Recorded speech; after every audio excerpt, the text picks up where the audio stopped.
जय हिंद बच्चों, आप सभी लोगों का त्रिशूल डिफेंस एकेडमी के ऑनलाइन प्लेटफॉर्म पे स्वागत है और वेलकम है।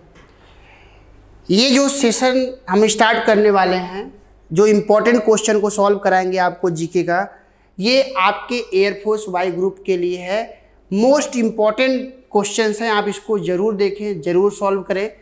तो इस प्रकार चलिए क्वेश्चंस को हम लोग क्या करते हैं, स्टार्ट करते हैं सॉल्व करना।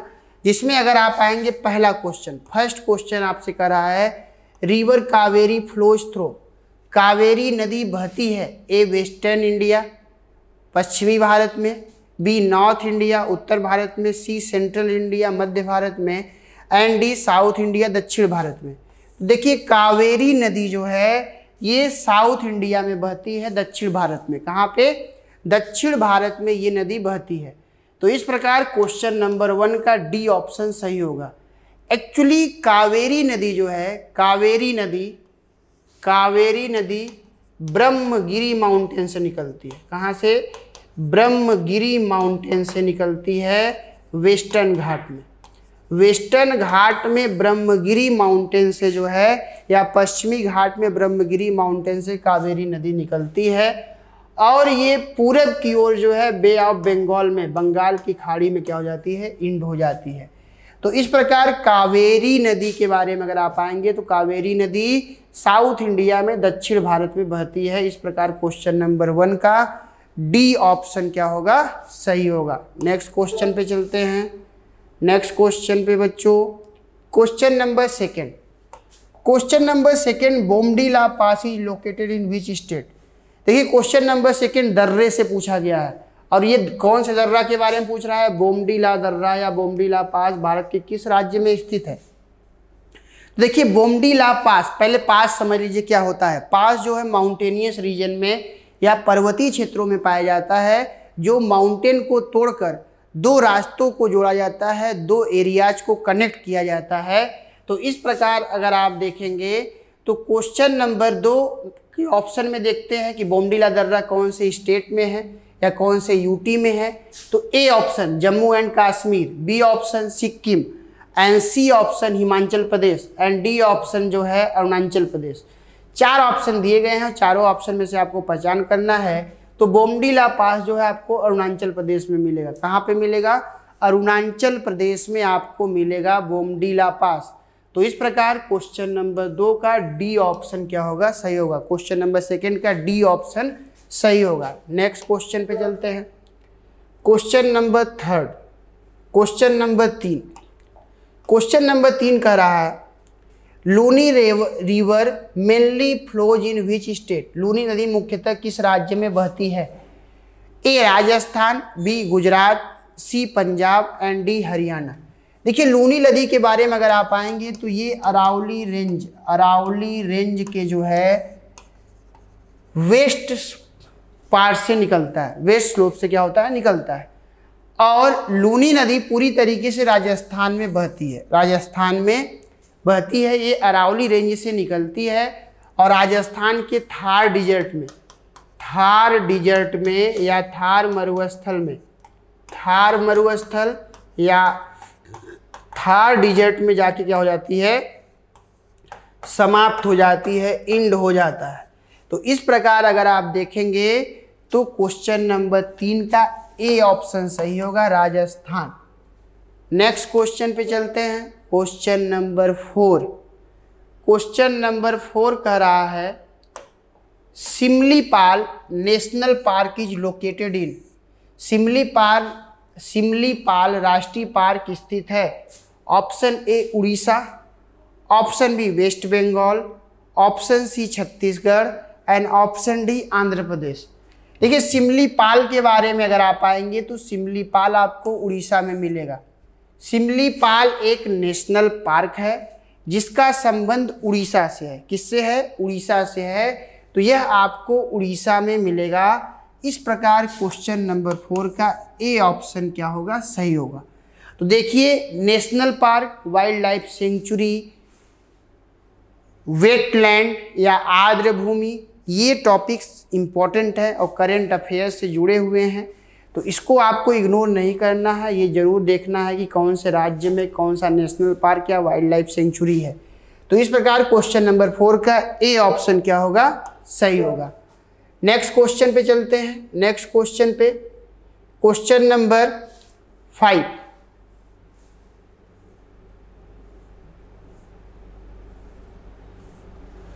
क्वेश्चन नंबर 5 कह रहा है on which river is the Hirakud dam built. Hirakud बांध किस नदी पर बना हुआ है? कावेरी, महानदी, गोदावरी, कृष्णा। तो देखिए अगर आप आएंगे तो हीराकुंड डैम आपको महानदी पर मिलेगा। कहाँ पे? महानदी पर मिलेगा। इस प्रकार क्वेश्चन नंबर 5 का बी ऑप्शन सही होगा। और ये महानदी पर मिलेगा कौन से स्टेट में मिलेगा? तो उड़ीसा में। कहाँ पे मिलेगा? उड़ीसा स्टेट में मिलेगा, उड़ीसा राज्य में मिलेगा। उसके अलावा हीराकुंड डैम जो है ये हाईएस्ट डैम है, ऊंचा डैम है। उसके अलावा अगर आप आएंगे तो आइए कृष्णा नदी के बारे में देखते हैं। कृष्णा नदी पर अगर आप आएंगे तो आपको श्रीशैलम मिलेगा, श्रीशैलम डैम, नागार्जुन डैम। ये सारे टॉपिक मैंने क्लास में लेक्चर में कराया था। और उसके अलावा अलमाटी डैम, अलमाटी डैम। तो अलमाटी डैम आपको कर्नाटक में मिलेगा, जबकि श्रीशैलम और नागार्जुन ये आपको आंध्र प्रदेश तेलंगाना में मिलेगा। इस प्रकार अगर आप देखिएगा तो क्वेश्चन नंबर 5 का बी ऑप्शन क्या होगा, सही होगा। तो ये डैम या प्रोजेक्ट का टॉपिक, रिवर का टॉपिक भी मोस्ट इंपॉर्टेंट है, आपको इसको ध्यान में रखना है। नेक्स्ट क्वेश्चन में चलते हैं। Next question, question number 6। Question number 6 कह रहा है which of the following river flows through the rift valley. निम्नलिखित में से कौन सी नदी रिफ्ट घाटी से होकर बहती है? Option A Mahanadi, option B Sutlej, option C Narmada and option D Swarnarekha. तो नर्मदा नदी जो है यह जो है रिफ्ट वैली, रिफ्ट घाटियों से होते हुए या भ्रंश घाटी से होके बहता है। रिफ्ट वैली या भ्रंश घाटी से होके क्या होता है, बहता है। तो देखिए नर्मदा नदी के बारे में अगर आप आएंगे तो ये अमरकंटक से निकलता है, अमरकंटक से ये नदी निकलती है। उसके अलावा ये जो है अरेबियन सी में जाके क्या हो जाता है, समाप्त हो जाता है। अरब सी या अरब सागर में जाके क्या होता है, इंड होता है या समाप्त होता है। तो इस प्रकार अमरकंटक से निकलते हुए नर्मदा नदी विंध्याचल रेंज और सतपुड़ा रेंज से होते हुए और इनके बीच बहते हुए जो है यह जो है भ्रंश घाटी का निर्माण करता है। उसी भ्रंश घाटी या रिफ्ट वैली से होकर ये बहते हुई ये अरब सागर में जाके क्या हो जाती है, गिर जाती है। उसके अलावा अगर आप आएंगे तो नर्मदा नदी पर ही आपको मिलेगा शिव समुद्रम।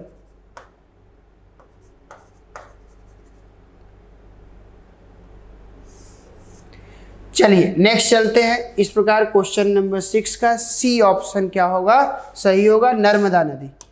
नेक्स्ट क्वेश्चन पे चलते हैं। Question number 7। क्वेश्चन नंबर 7 का रहा है नाथुला पास इज लोकेटेड एट। नाथुला दर्रा स्थित है सिक्किम, हिमाचल प्रदेश, जम्मू एंड कश्मीर, अरुणाचल प्रदेश। तो सिक्किम में आपको मिलेगा नाथुला दर्रा, नाथुला दर्रा। नाथुला के अलावा एक और दर्रा है जो वो पूछा जाता है सिक्किम में, जेलेपला, जेलेपला। तो जेलेपला और नाथुला ये दोनों दर्रे आपको कहाँ पे मिलेंगे, सिक्किम में मिलेंगे और ये मोस्ट इम्पॉर्टेंट दर्रे हैं। उसके अलावा अगर आप आएंगे अरुणाचल प्रदेश में बोमडिला के बारे में हम लोगों ने देखा। हिमाचल प्रदेश में अगर आप आएंगे तो आपको सिपकीला दर्रा मिलेगा, रोहतांग दर्रा मिलेगा। सिपकीला रोहतांग आपको हिमाचल प्रदेश में मिलेगा। तो दर्रे भी मोस्ट इंपॉर्टेंट टॉपिक है, आपको जो है ध्यान में रखना है। तो इस प्रकार क्वेश्चन नंबर 7 का ए ऑप्शन सही होगा। क्वेश्चन नंबर 7 का ए ऑप्शन सही होगा बच्चों। नेक्स्ट क्वेश्चन पे चलते हैं। Next question, question number 8। Question number 8 कह रहा है Kaziranga national park is in which state. Kaziranga national park is win या काजीरंगा राष्ट्रीय उद्यान किस प्रदेश में है? असम, राजस्थान, केरला, महाराष्ट्र। तो काजीरंगा नेशनल पार्क आपको असम में मिलेगा। कहाँ पे मिलेगा? असम में मिलेगा। तो इस प्रकार क्वेश्चन नंबर 8 का ए ऑप्शन क्या होगा? सही होगा। National park, wild life sanctuary, ये सारे टॉपिक आपके एग्जाम के लिए इंपॉर्टेंट है। नेक्स्ट क्वेश्चन पे चलते हैं। Question number 9। क्वेश्चन नंबर 9 कह रहा है, in which state is the Periyar hydro electric project? Periyar जल विद्युत परियोजना किस राज्य में है? A Karnataka, B Kerala, C Tamil Nadu and D Andhra Pradesh. D Andhra Pradesh. तो ये जो है आपको मिलेगा तमिलनाडु में। तमिलनाडु में आपको पेरियार हाइड्रो इलेक्ट्रिक प्रोजेक्ट मिलेगा। और ये कौन से रिवर पे है? तो पेरियार नदी पर, पेरियार रिवर पर क्या है? स्थित है। तो इस प्रकार पेरियार हाइड्रो इलेक्ट्रिक प्रोजेक्ट जो है उसका संबंध तमिलनाडु से है, पेरियार नदी पर स्थित है। क्वेश्चन नंबर 9 का इस प्रकार सी ऑप्शन क्या होगा? सही होगा। क्वेश्चन नंबर 9 का सी ऑप्शन सही होगा। नेक्स्ट क्वेश्चन पे चलते हैं। आज का लास्ट क्वेश्चन, इस सेशन का लास्ट क्वेश्चन है क्वेश्चन नंबर 10। क्वेश्चन नंबर 10 के बारे में अगर आप आएंगे या 10 नंबर क्वेश्चन के बारे में, तो कह रहा है Chilka lake is located in which state? Chilka झील किस राज्य में स्थित है? A Tamil Nadu, B Andhra Pradesh, C Karnataka and D Orissa. 4 option दिया गया है और ये जो है उड़ीसा में है। चिल्का लेक कहाँ पे है? उड़ीसा में। चिल्का लेक उड़ीसा में है। इस प्रकार क्वेश्चन नंबर 10 का डी ऑप्शन। चिल्का लेक से संबंधित कुछ फैक्ट है, जान लीजिए। ये भारत का सबसे बड़ा लैगून लेक है। ये भारत का सबसे बड़ा लैगून लेक है चिल्का लेक। उसके अलावा आप आएंगे तो यह जो है सबसे बड़ा सैल्टी वाटर लेक है। सैल्टी वाटर लेक या खारे पानी का झील है। तो एक तो खारे पानी का सबसे बड़ा झील है और दूसरा जो है भारत का सबसे बड़ा लैगून लेक है। तो इस प्रकार बच्चों चिल्का झील आपको उड़ीसा स्टेट में मिलेगा, उड़ीसा राज्य में। तो देखिए चिल्का झील और सांभर लेक में समझ लीजिए अंतर। सांभर लेक भी एक सैल्टी लेक है और चिल्का लेक भी, लेकिन चिल्का लेक आपको कोस्टल रीजन में मिलेगा, तटीय क्षेत्र में, लेकिन सांभर लेक आपको राजस्थान में इनलैंड लेक मिलेगा। चारों तरफ से लैंड लॉक्ड लेक है। तो इस प्रकार लैंड लॉक के स्तर पे अगर सबसे बड़ा सैल्टी वाटर का लेक या खारे पानी का झील तो सांभर लेक जो राजस्थान में। उसके अलावा अगर भारत का सबसे बड़ा खारे पानी का झील या सबसे बड़ा लैगून लेक तो वो है चिल्का लेक जो उड़ीसा स्टेट में क्या है? स्थित है। तो बच्चों ये मोस्ट इंपॉर्टेंट क्वेश्चन है, आप इसको जरूर सॉल्व करें और इससे संबंधित जो टॉपिक्स हैं उसको भी आप क्या करें? एक रूटीन में जो है तैयार करें। क्वेश्चन पूछे जाने की संभावनाएं बहुत ही अधिक है। तो बच्चों आज का क्लास यहीं तक। थैंक यू एंड जय हिंद। जय हिंद डियर स्टूडेंट। आइए हम लोग आज सिंपल पेपर सेट 2 लेके आए हैं अग्निवीर वायु ग्रुप मैथ का। तो अब जैसे ये हम लोगों का है the average of odd number up to 100। ये आपको कह रहा है कि average of odd number up to 100, ठीक है। तो इसके लिए फार्मूला आपका होता है, सम के लिए आपने पढ़ा है, सम के लिए होता है n स्क्वायर होता है अपान, यहाँ पे अगर हम लोग सम के लिए लेते हैं तो सम के लिए जो हम लोगों का होगा एवरेज ऑफ 100, ये आपने ले लिया। अब 100 आपने लिया। अब यहाँ पे हम लोगों को विषम, ये आप देखो अगर बेसिक से करते हो तो अगर बेसिक से अगर आप कर लोगे तो प्रथम दिया है odd number up to 100, up to 100 तक की। तो देखो 1 + 3 + 5 प्लस डॉट डॉट ये होता है। अब 50 होंगी, 100 तक में कितनी संख्याएं होंगी? 50 होंगी। तो n स्क्वायर अपान n यानी n, तो n की वैल्यू क्या होगी? 50। तो ऑप्शन नंबर कौन सा हो जाएगा? डी। ये आपको बताया ही गया है, ठीक। अगले क्वेश्चन पे आ जाओ। अगला क्वेश्चन है आपके पास, ये भी एवरेज का क्वेश्चन है। 10 संख्याओं का औसत 7 है। यदि प्रत्येक संख्या को 12 से गुणा किया जाए तो नई संख्याओं का औसत क्या होगा? 10 संख्याओं का औसत 7 है। 7 में 10 संख्याओं का औसत 7 है। यदि प्रत्येक संख्या में कितने से गुणा किया जाए? 12, तो 12 सते 84। ऑप्शन नंबर ए ये आपका हो गया। अब ठीक, आइए नेक्स्ट क्वेश्चन। ये next question, the ratio of 1 hour 20 minute and 2 hour 20 minute is, 1 घंटे 20 मिनट और 2 घंटे 20 मिनट का अनुपात होगा। गुड। 1 घंटे, अब देखिए 1 घंटे 20 मिनट यानी 80 मिनट आप ले लेते हैं। 2 घंटे 20 मिनट तो 6 दूनी 12, 120 प्लस 20 आपका हो गया 80 और 140, ये आपका हो गया 4, आपका 4:7, 4 अनुपात 7, ऑप्शन नंबर बी। ठीक, चलिए अगले क्वेश्चन पे आप चलते हैं। अगला क्वेश्चन हम लोग ले लेते हैं। अगला क्वेश्चन हमारे पास है क्वेश्चन नंबर 4 हम लोग लेते हैं। ये रेशियो एंड प्रोपोर्शन का क्वेश्चन है, बहुत ही सिंपल क्वेश्चन है। अब आपने ले लिया A ratio B equal to 2:3, B ratio C equal to 4:5। अब अगर आप लेंगे A ratio B ratio C तो ये आपका हो गया 8:12:15, ये आपका 8:12:15, ऑप्शन नंबर सी हो गया। अब इसके आगे हम लोग चलते हैं नेक्स्ट क्वेश्चन पर, अगले क्वेश्चन पे आते हैं। अगला क्वेश्चन हमारे पास है what is the third proportional of 9 and 45, 9 और 45 का तीसरा अनुपात होगा B²/A बताया गया है। 45 × 45/9, तो 3 से आप काटेंगे 15, फिर 3 से काटेंगे 15, 2 2 5, 225, ऑप्शन नंबर बी। आइए फिर अगले क्वेश्चन पर, अगला क्वेश्चन हम लोग ले लेते हैं। फिर अगला क्वेश्चन आपको दे दिया है find the fourth proportional to 4, 16 and 7, चौथा समानुपाती पद, तो 16 × 7/4, 4 से काटेंगे 7 चौक 28, 28 हो गया, ऑप्शन नंबर ए। फिर आइए अगले क्वेश्चन पर। अगला क्वेश्चन हमारे पास है, अगला क्वेश्चन अगर हम लोग ले लेते हैं तो देखिए एकदम सिंपल सा क्वेश्चन ये दे दिया, if 60% of x minus y equal to 20% of x plus y then what percent x of y is, ये आपने ले लिया। तो देखिए पहले आप x और y की वैल्यू निकाल लो, तो मैंने जो ट्रिक बताया था उसी के अकॉर्डिंग लोगे 80 और यहाँ पे 40 हो गया 2:1। अब ये कह रहा है यहाँ पे x का y कितने परसेंट होगा, तो x का y आधा है तो कितना परसेंट हो गया 50%।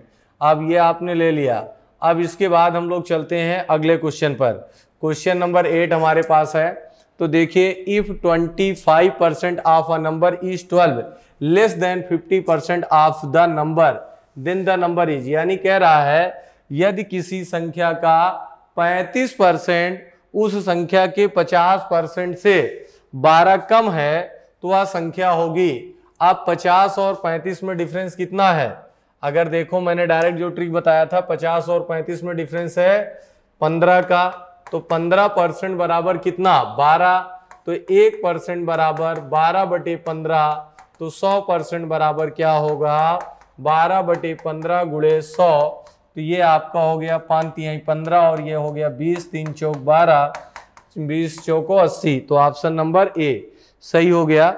यहाँ तक हम लोग इसको ले लिए, ये ऑप्शन नंबर 1 हम लोगों का हो गया, यहाँ तक हम लोग कर लिए, ऑप्शन नंबर ए 80 आ गया। फिर हम लोग अब चलते हैं अगले क्वेश्चन पर। अगला क्वेश्चन अगर हम लोग लेंगे तो देखिए अब अगले क्वेश्चन पे अगर हम लोग चलेंगे तो आइए अब हम बात करते हैं अगले क्वेश्चन की।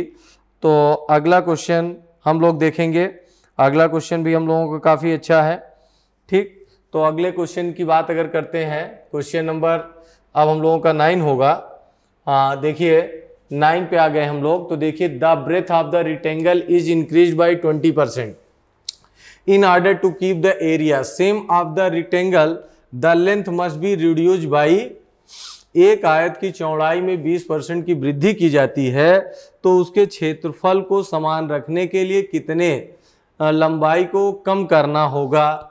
तो देखिए डियर स्टूडेंट, इसके लिए फार्मूला आपको बताया गया है, यानी x × 100/100 प्लस x, तो 20 × 100/100 प्लस 20, 20 × 100/120, ये आपका हो गया 1 0 1 0, इसको 2 से आपने काटा 6, इसको आपने काटा 50/3, तो इसका मतलब 16 होल आपका, अगर जैसे अगर आप ले लेते हैं तो देखिए इसका जो होगा 16 होल 2/3 ये आपने ले लिया, 16 होल 2/3 आपने ले लिया।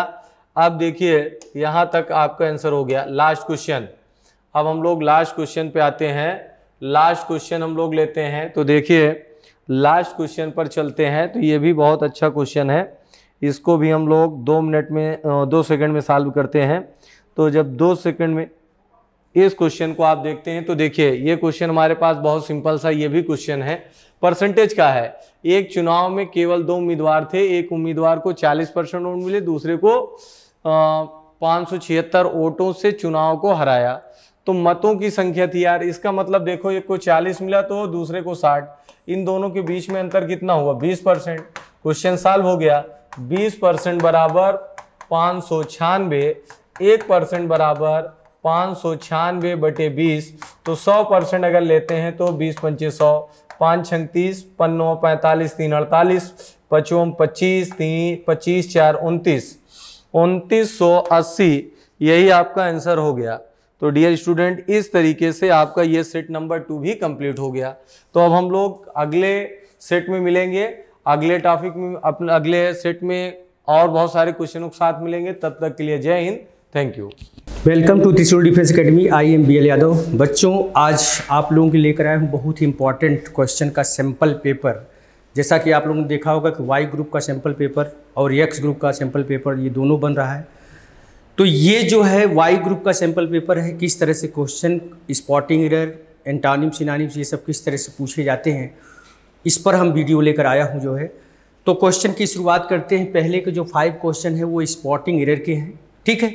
पहले के 5 क्वेश्चन क्या है, स्पॉटिंग एरर के हैं। तो पहला क्वेश्चन क्या कह रहा है कि it is high time that we send the answer, right.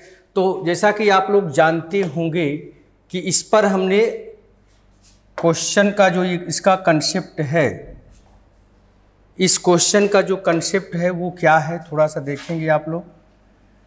इसका कंसेप्ट क्या है कि इट इज़ हाई टाइम अगर दिया होगा, क्या दिया होगा, इट इज़ हाई टाइम या it is demand of time, इस तरह का अगर कंसेप्ट इसका क्या होता है कि अगर इस तरह से होगा it is high time, it is high time हो या it is demand of time हो, डिमांड ऑफ टाइम हो या टाइम हैज़ कम हो, टाइम हैज़ कम हो या इट इज़ राइट टाइम हो, इट इज़ राइट टाइम हो। इस तरह से अगर इस तरह से दिया हुआ है पहली क्लास में, तो दूसरी क्लास का जो टेंस होगा वो हमेशा और हमेशा किसमें होता है, पास्ट इंडेफिनिट में होगा। किसमें होगा, पास्ट इंडेफिनिट में होता है, राइट। किसमें होगा, पास्ट इंडेफिनिट में होता है अगर इस तरह से दिया होगा तब। तो यहाँ पर देखेंगे तो इट इज़ हाई टाइम आया हुआ है, तो इसका मतलब दैट वी सेंड नहीं होगा, यहाँ पर सेंड, सेंट होता है।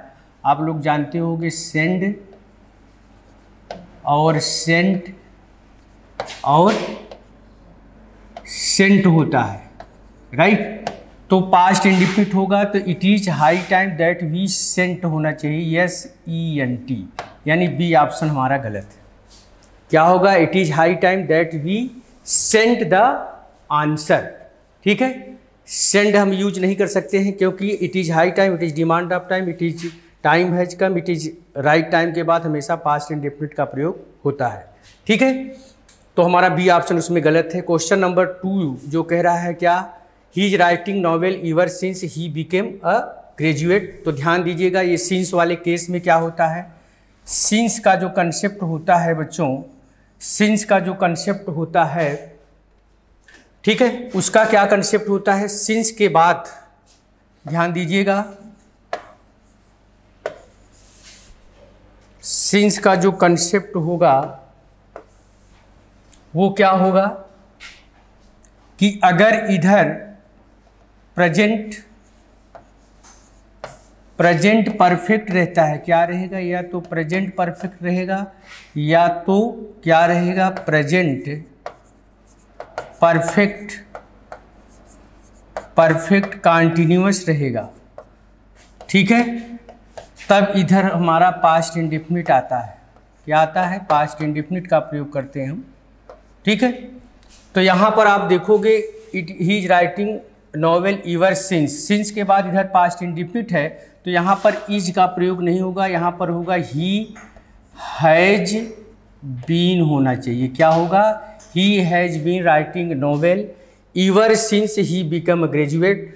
ऑप्शन ए हमारा गलत है, यहाँ पर क्या होगा, ही हैज बीन, क्योंकि इधर प्रेजेंट परफेक्ट रहेगा या तो प्रेजेंट परफेक्ट कंटिन्यूअस टेंस रहेगा, तब इधर पास्ट इंडेफिनिट का प्रयोग होता है, राइट, ठीक है। इसके बाद क्वेश्चन नंबर 3 क्या है बच्चों, many a student are frustrated because of unemployment. तो यहाँ पर ध्यान दीजिएगा, इसका क्या कंसेप्ट होता है कि मेनी के बाद अगर ए या एन लगा हुआ है तो इसके बाद नाउन भी हमारा सिंगुलर होता है और वर्ब भी हमारी सिंगुलर होती है। लेकिन अगर आपका मेनी होगा या अ गुड मेनी होगा, अ गुड मेनी होगा या अ ग्रेट मेनी होगा, अ ग्रेट मेनी होगा, क्या होगा, अ ग्रेट मेनी, तो इसके बाद हमारा क्या होगा, नाउन भी प्लूरल होता है और वर्ब भी प्लूरल होती है। नाउन भी प्लूरल, वर्ब प्लूरल होगा। किसके बाद, many, a good many, a great many के बाद क्या होगा, हमारा नाउन भी प्लूरल होगा और वर्ब भी प्लूरल होगी। तो यहाँ पर देखिए क्वेश्चन क्या है, मेनी के बाद ए लगा हुआ है, तो मेनी के बाद ए लगा हुआ है तो मेनी ए के बाद नाउन भी सिंगुलर होना चाहिए, वर्ब, तो आर के स्थान पर इज होगा, यानी बी ऑप्शन हमारा रॉन्ग था। यहाँ पर क्या होगा, many a student is frustrated because of unemployment, ठीक है, क्लियर है यहाँ तक। इसके बाद फिर हम लोग आते हैं क्वेश्चन नंबर 4। क्वेश्चन नंबर 4 क्या कह रहा है, he was not only involve in her kidnapping but also in her murder.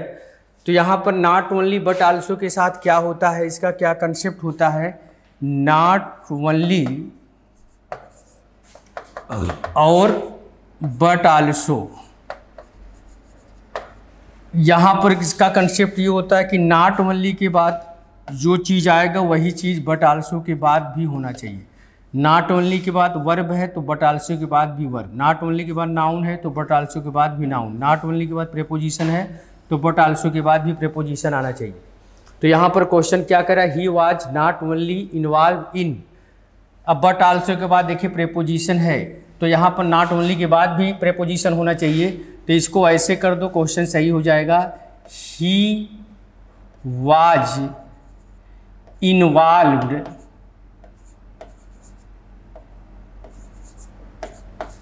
he was not only involved, he was not only, he was involved, ऐसे करना है, he was involved। अब not only का प्रयोग करो, not only, उसके बाद देखिए इन लगा हुआ है ये यहाँ पर, तो इसको ऐसे कर दो, सही हो जाएगा, he was involved not only, not only के बाद फिर इन आ जाएगा और but also के बाद भी इन है, यानी ए ऑप्शन हमारा गलत है।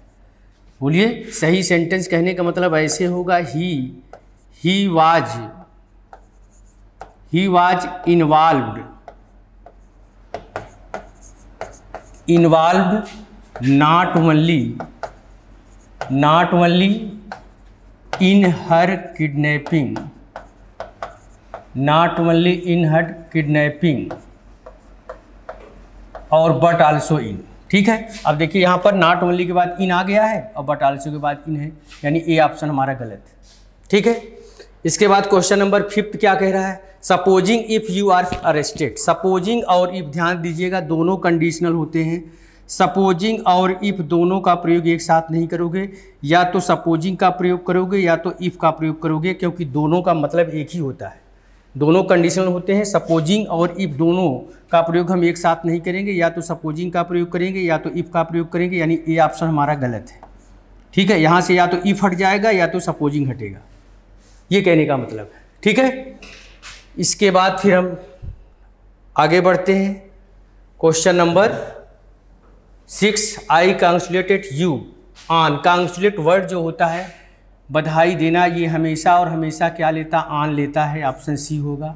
यहाँ पर कई बार ये क्वेश्चन एक्स और वाई ग्रुप में पूछा गया है, एयरफोर्स एक्स वाई में। ठीक है। तो कॉन्सोनेंट के बाद हमेशा और हमेशा आन का प्रयोग होता है, ठीक है, ये ध्यान रखिएगा। I congratulate you on your success, ठीक है। इसके बाद 6 के बाद हम लोग आते हैं 7 नंबर में, क्या है, this is book I was looking for, क्योंकि पर्टिकुलर सेंस में बोल रहा है इसलिए दिस इज द बुक, यहाँ पर दी का प्रयोग होगा, ऑप्शन सी, यहाँ पर दी आना चाहिए क्योंकि पर्टिकुलर सेंस में बोल रहा है this is the book I was looking for, यह वह किताब जिसको मैं ढूंढ रहा था, this is the book I was looking for, यानी यहाँ पर सी ऑप्शन। इसके बाद है क्वेश्चन नंबर 8 देखिए, there was understanding dot dot the two, तो दो की बात कर रहा है। दो के लिए जनरली हम दो के लिए जो है वो किसका प्रयोग करते हैं, ठीक है, दो के लिए जो है हम किसका प्रयोग करते हैं, ठीक।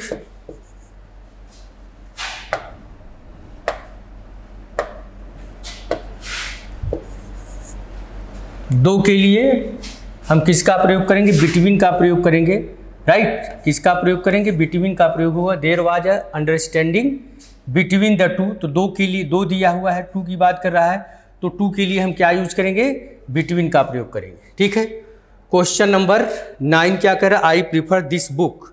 प्रीफर और प्रीफरेबल ध्यान दीजिएगा, जो प्रीफर है, प्रीफर और प्रीफरेबल, प्रीफर और प्रीफरेबल अपने बाद हमेशा क्या लेते हैं, अपने बाद ये हमेशा और हमेशा टू लेते हैं, ठीक है। प्रीफर और प्रीफरेबल के बाद किसका प्रयोग करोगे, हमेशा और हमेशा टू का प्रयोग करोगे, इसलिए ऑप्शन सी आपका आंसर होगा। यहाँ पर क्या होना चाहिए, I prefer this book to, क्या होगा, टू का प्रयोग करोगे, ठीक है। यहाँ पर क्या आएगा, टू का प्रयोग करोगे आप, ठीक है। इसके बाद फिर हम आगे बढ़ते हैं,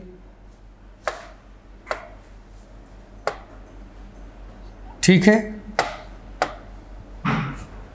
क्या कह रहा है, no dot dot than 20 boys fail in a class of 50, तो यहाँ पर बॉयज़ हमारा क्या है, काउंटेबल नाउन है, ध्यान दीजिएगा, ये काउंटेबल नाउन है। तो no fewer than 20 boys fail in a class of 50, fewer, no fewer than का प्रयोग करोगे, यानी यहाँ पर क्या होगा, फीवर का प्रयोग करोगे, नो फ्यूअर, लेस देन नहीं होगा, लेस जो होता है वो अनकाउंटेबल नाउन के साथ आता है, लिटिल लेस लिस्ट होता है वो अनकाउंटेबल नाउन के साथ आता है, और देन लगा हुआ है तो ये फीवर कंपैरेटिव डिग्री ही आएगा, इसलिए यहाँ पर क्या होगा, डी ऑप्शन क्या होगा, फीवर होगा, नो फीवर देन, ठीक है। इसके बाद फिर आते हैं हम लोग आगे बढ़ते हैं, क्वेश्चन नंबर 11 क्या कर रहा है, यहाँ से सिनोनिम शुरू हो रहा है आप लोगों का, क्या है ये सिनोनिम्स, ठीक है, क्या है, सिनोनिम्स है, ठीक है। फटाफट बताएं क्या होगा इसका सिनोनिम्स।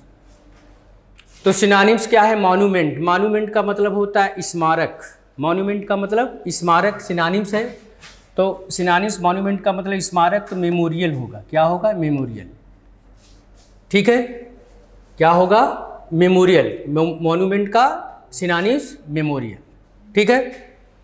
इसके बाद फिर हम आगे बढ़ते हैं, मॉर्न, मॉर्न का मतलब होता है विलाप करना, मॉर्न का मतलब होता है विलाप करना, स्क्रीम का मतलब चिल्लाना होता है, क्राई का मतलब भी चिल्लाना होता है, लेकिन मॉर्न का मतलब विलाप करना, तो क्या होगा, लेमेंट होगा, राइट आंसर सी होगा, राइट आंसर आपका क्या होगा, यहाँ पर सी होगा, ठीक है। इसके बाद है क्वेश्चन नंबर 13, पैल, पैल का मतलब होता है बाल्टी, पैल का मतलब बाल्टी होता है, तो क्या होगा इसका जो होगा बकेट होगा, क्या होगा, बकेट, पैल का मतलब बाल्टी, तो क्या होगा, बकेट होगा, पैल का बाल्टी तो क्या होगा, बकेट, ठीक है। इसके बाद अब चूंकि ये सिनोनिम्स चल रहा है, ध्यान रखिएगा, ये सिनोनिम्स है। कंडोन, कंडोन का मतलब होता है अनदेखा कर देना, कंडोन का मतलब क्या होगा, अनदेखा करना किसी चीज़ का, तो यहाँ पर क्या होगा, ओवरलुक होगा, कंडोन का यहाँ पर क्या होगा बच्चों, ध्यान रखिएगा, overlook, right answer overlook, look. Brisk, brisk का मतलब तेज होता है, ब्रिक का मतलब तेज, BRISK, ब्रिस्क तेज, तो क्या होगा? क्विक होगा। राइट आंसर सी, यानी क्या होगा? क्विक होगा। ठीक है, इसके बाद फिर हम आते हैं नैव। नैव का मतलब होता है सीधा साधा भोला भाला, मतलब जिसको कह सकते हैं कि बहुत कम नॉलेज होता है उसको भी कहा जाता है नैव। बहुत भोला होना, बहुत सीधा, जिसको लोग आसानी से बेवकूफ़ भी बना लेते हैं।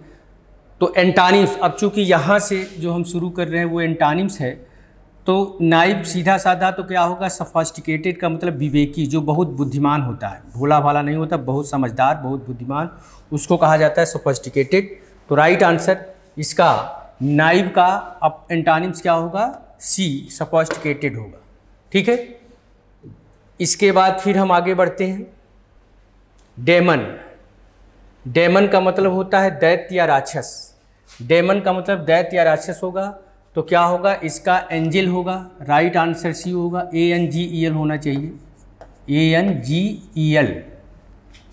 ANGEL होना चाहिए, ANGEL। राइट, ये थोड़ा गलत हो गया है, तो right answer ANGEL, C option होगा, यानी ये होगा। ठीक है, ANGEL, एंजल का मतलब देवी को कहा जाता है या परी को भी कहा जाता है एंजल। ठीक है, तो डेमन का सी होगा। मॉइस्ट का मतलब नम होता है, मॉइस्ट का नम होगा, तो क्या होगा? ड्राई। इसका क्या होगा? ड्राई होगा, इसका ड्राई। ठीक है, इसके बाद फिर हम लोग आगे बढ़ते हैं डिटेन। डिटेन का मतलब होता है कैद करना या हिरासत में ले लेना। डिटेन का मतलब हिरासत में लेना या कैद करना। ठीक है, तो क्या होगा? रिलीज। रिलीज का मतलब छोड़ना होता है, तो क्या होगा? रिलीज होगा यहाँ पर, ऑप्शन ए, क्योंकि अपोजिट चल रहा है, एंटानिम चल रहा है, तो रिलीज होगा। ठीक है, इसके बाद क्या है? 20 में बेनल दिया है, सिंसियर, वेल्दी, एक्स्ट्राऑर्डिनरी। इसमें एक की स्पेलिंग शायद ही BANAL होगा, BANAL। ठीक है, ये क्या होगा? BANAL। ठीक है, बेनल। उसके बाद ऑप्शन है सिंसियर, ठीक है, वेल्दी, एक्स्ट्राऑर्डिनरी। तो बेनल का अपोजिट जो होगा वो एक्स्ट्रा ऑर्डिनरी होता है, बच्चों ध्यान रखिएगा। बेनल का क्या होगा? एक्स्ट्रा ऑर्डिनरी होगा, एक्स्ट्रा ऑर्डिनरी। ठीक है, स्पेलिंग बना लीजिएगा थोड़ा सा आप लोग, BANAL, बेनल, एक्स्ट्रा ऑर्डिनरी। ठीक है, क्या होगा यहाँ पर? एक्स्ट्रा, इसका अपोजिट क्या होगा? एक्स्ट्रा ऑर्डिनरी होगा। ठीक है, इसकी स्पेलिंग थोड़ा इस तरह से कर लीजिएगा, वो गलत छप गया है। तो इस तरह से हमने 20 क्वेश्चंस को डिस्कस किया। कहने का मतलब इस तरह से क्वेश्चन आपका जो एंटानिम सिनोनिम्स पूछा जाता है, ये बहुत हार्ड नहीं होता है, लेकिन कम से कम अगर आप लोग एयरफोर्स XY की तैयारी कर रहे हो तो ये मान के चलो कि कम से कम 2000 तक अच्छे वर्ड आपको ज़रूर पता होना चाहिए। ठीक है, 2000 तक इतना वर्ड आप लोग इसमें, इतना आप सिनोनिम्स भी तैयार करिए। बोलो भाई, यहाँ पर कहने का मतलब ये है मेरा, इसमें दोनों 2000 इतना कम से कम सिनोनिम्स और एंटानिम्स ये दोनों तैयार करो इतना। उसके बाद देखो वकैब में दिक्कत ज़्यादा नहीं होगी, और कम से कम 700, कम से कम कितना? 700 वकैब जरूर होना चाहिए। वकैब में क्या? Idioms and phrases. कम से कम 700 आपको ईडियम्स एंड फ्रेजेज तैयार करना है, और 500 वन वर्ड सब्स्टिट्यूशंस भी तैयार करना है। ये वकैब का सेक्शन होना चाहिए। 2000 कम से कम synonyms antonyms, 700 idioms and phrases, 500 one word substitutions, इतना तैयार करिए। उसके बाद देखेंगे आपका पेपर बहुत आसान हो जाएगा। ठीक है, और इसमें इस वाले सेट में हमने, इसके पहले के सेट में एक्टिव पैसिव नरेशन को भी लिया था, पैसेज को लिया था, लेकिन हमने इसमें पैसेज वगैरह नहीं लिया, सिर्फ ग्रामर और वोकैब से क्वेश्चन कराया हूँ। ठीक है, तो इस तरह से सेट हम लेकर सैंपल पेपर लेकर आते रहेंगे बच्चों। तो आज यहीं तक। जय हिंद। जहां बनते हैं देश के गौरव, इंडिया का एकमात्र ऐसा कोचिंग इंस्टीट्यूट जहां कैडेट्स को ट्रेन किया जाता है आने वाले डिफेंस एग्जाम के अनुसार। अगर आपका भी सपना है भारतीय सेना में शामिल होकर देश की सेवा करने का, तो आज ही ज्वाइन करें त्रिशूल डिफेंस एकेडमी।